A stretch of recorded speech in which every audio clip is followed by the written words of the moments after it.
the preservation of buildings that are topics in your movie, what has happened in this area where you shot. I'll leave it to you. The area where we shot Aquarius is actually the area I live. And it used to be in the 50s a very kind of normal beach. But from the 60s onwards, it just became the hot area where all the, real estate developers would invest. And there was no real planning. It was just a case of finding a spot and bringing your building, any shape possible. Things got considerably worse in the 80s and the 90s, and today it's basically a concrete jungle. And all of the original buildings which were built in the 40s and 50s, facing the ocean, they are all gone except the one we used in Aquarius, which in real life it's not called the Aquarius, it's called the Oceania building. That was the only building we could use because it photographs, first of all, it photographs horizontally. One of the reasons we shot the film widescreen. And all the other 1,000 buildings or so, they are all vertical, and that one is the different one. And so dramatically it was the one building that I had to use for the film. There is another scene in the film. It's a very brief moment when Clara is talking to her nephew and they are driving and listening to music. And there is one shot where you can see the car on a bridge, and we open up, very wide shot, and you can see all the way down to Olinda, which is Recife's twin city. And there is, of course, the historical area. And in 2007, they started to build two 40-story high towers, which is completely illegal. I mean, that's why laws exist, to avoid monstrosities like this from happening. But it happened anyway. And they were built, and they are twin towers, right next to the historic district of Recife. They should never exist there. So in that one shot, I went over to the CGI guys, and they deleted the two towers. And of course, it's something that nobody notices if you don't live in Recife. But the first time we screened the film in Recife at the historic São Luís Cinema, 1952 Movie Palace, it was a packed screening and memorable evening. When that shot came up, people just applauded because where are the towers? And they realized that they had been erased by us. Can you both talk for a minute, sort of philosophically, how you feel about these places and why they should be preserved and why they're part of history and they're important? Well, I have a very special feeling about the city, how it should be.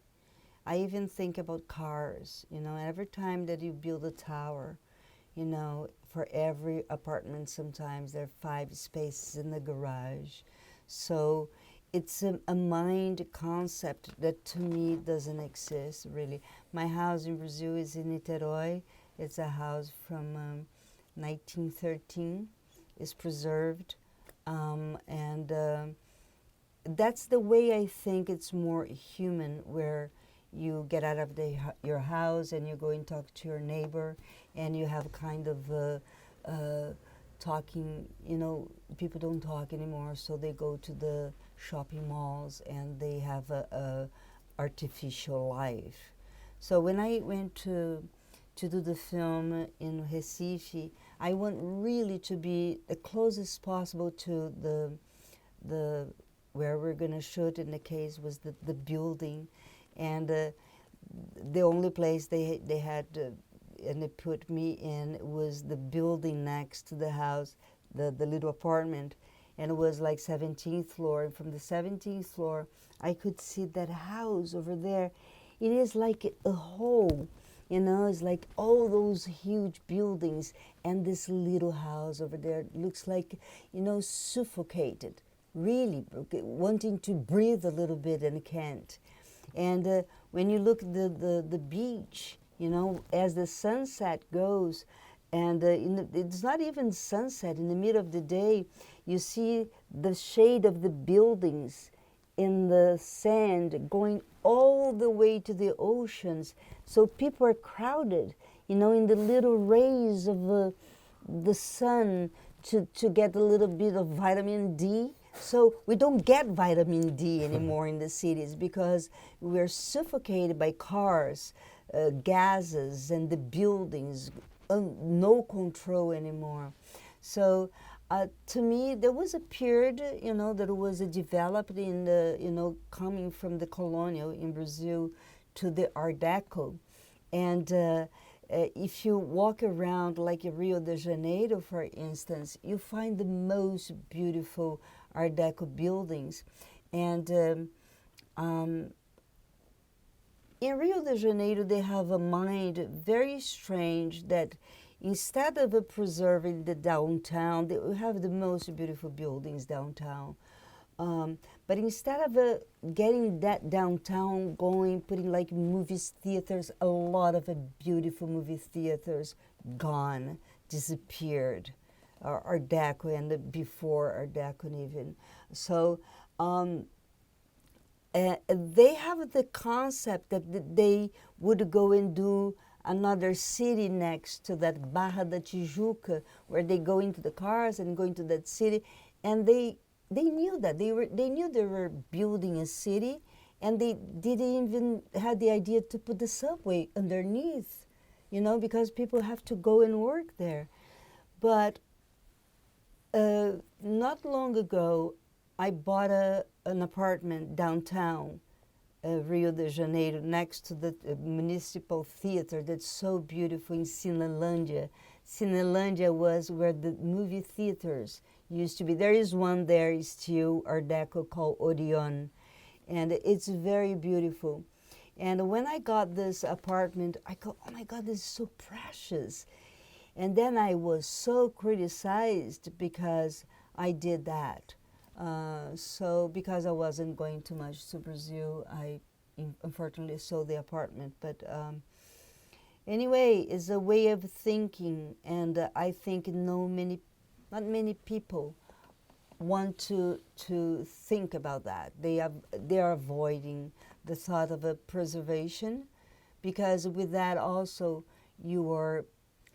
those buildings, they're alive because they're telling history, the history of that place. So when you tear down a building, we're tearing down part of the histories. How many fingerprints are there? How many talks are still in the air? You know, it's like the waves of how many conversations, decisions, you know, were made in those places. So I believe in that when you tear down a building with a precious history in it, you are destroying or denying, what is even worse, part of our history as humans in a city.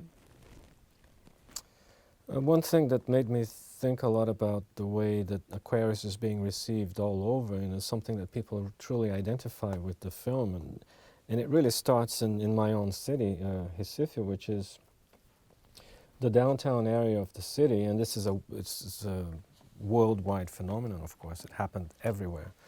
The downtown area in Recife had wonderful cinemas, movie theaters, and they all closed with one exception, the São Luís cinema. It's still open. And what we saw happening to the city center, the downtown area, was a dehumanization of the city, the downtown area, because of the absence of those movie theaters. When we had, up until the 80s and the early 90s, 2,000-seat cinema, giving back to the streets 2,000 people after the end of the screening, that gave real life to the downtown area. And of course, all cinemas migrated to shopping malls, which means that it's a controlled, artificial, and artificially lit space where people can actually spend more money. And a lot of the absence of most of all of those movie theaters, it took a toll in the downtown area of Recife, and this is something that's observed in many cities around the world. It seems to have been a planned strategy to remove human life from the city centers, basically all over. There was even an interesting interview with a very famous French-Iranian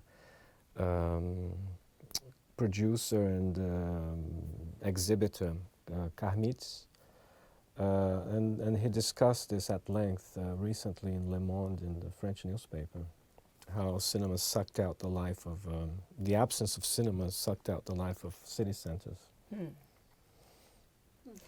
Yeah, in Rio de Janeiro, they are some rebuilding as theaters, and is bringing back people to downtown.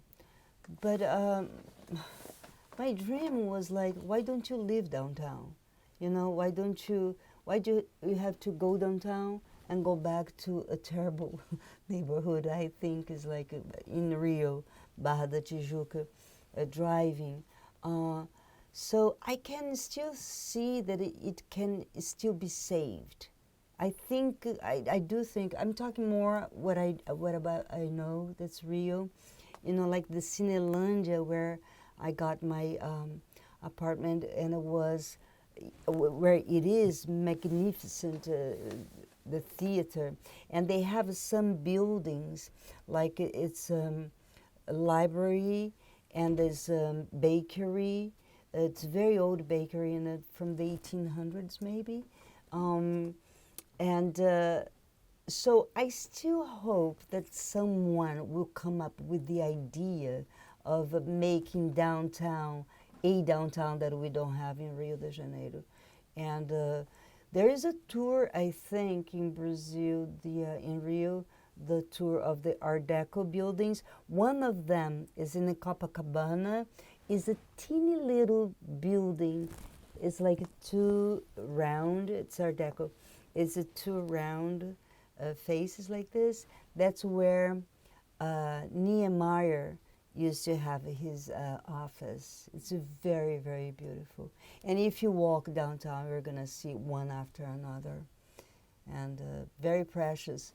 So I don't see why we have to destroy them, number one, and I much less can bear the life that they, I think just to sell cement or something, that's the goal. Who is selling so much cement and the cold tile? Just one little question about the music, actually, and thank you guys for that.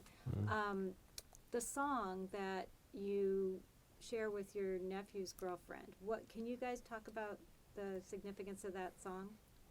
Yes, that's a beautiful song, and I'm actually happy with the way the translation came out, because it's very hard sometimes to translate cultural icons from one specific country. Sometimes it just doesn't translate well. But that's a song from a wonderful album from 1975 called Refazenda by Gilberto Gil. Gilberto Gil, of course, is wonderful musician and pop star in Brazilian music. He's 74 or 75 now.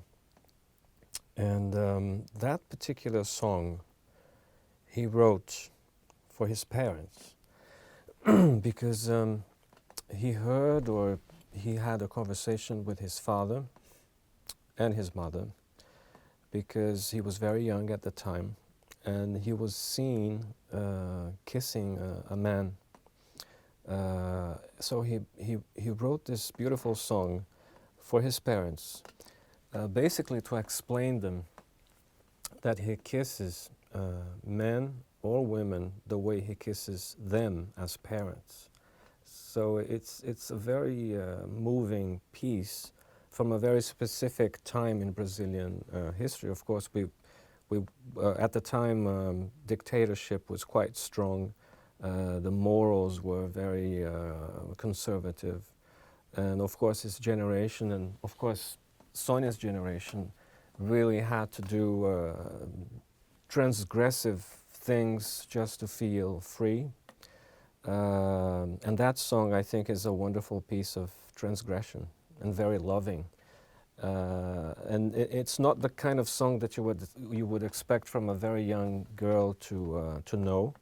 But of course, Julia, being a very special young woman, she just picks the right song to play for Clara, and Clara is very moved that she would know that song. You know, some of the Brazilians that played in the film Aquarius, I met them before the songs came out, even, you know, and they're my friends. And that particular song, like talking about family values, you know, in that sense, you know, I kiss the man as I kiss you, father, I kiss you, mother. And the time you spend to understanding all this, you know, the love that you never got from your father probably, or from your mother, the hug that you never got from your mother, because even this physical separation, it's like a kind of a thing to be right. But the music played to me a very, very important role, and that one is specifically being Gilberto Gil, because, you know, to me, when I think Gilberto Gil, I think Caetano Veloso, you know, they're partners in many songs together, and I met them together, and to me, when that song plays, it is like to be back, really to be back to São Paulo at that time when I met them, to the apartment where they live. I see the ping pong place, you know, the table, and I can feel everything in the layers. There are so many, one after another. And the amazing thing about Julia playing a song by Gilberto Gil is they are about 74 both now, around that, and so is other writers from the period, the same period, Chico Buarque, and but these people, if you go to their concert, you find only like not only, but you find like majority of teenagers. It's unbelievable. Like they are so important in Brazilian culture because they were people that make the resistance of that dictatorship. You know, they helped a lot for us, all of us, to go through that period with music and art. Unbelievable. So it touches, to me, so deep. I cannot even understand where. Thank you guys for sharing those Thank stories. you. I'm going to let Tara.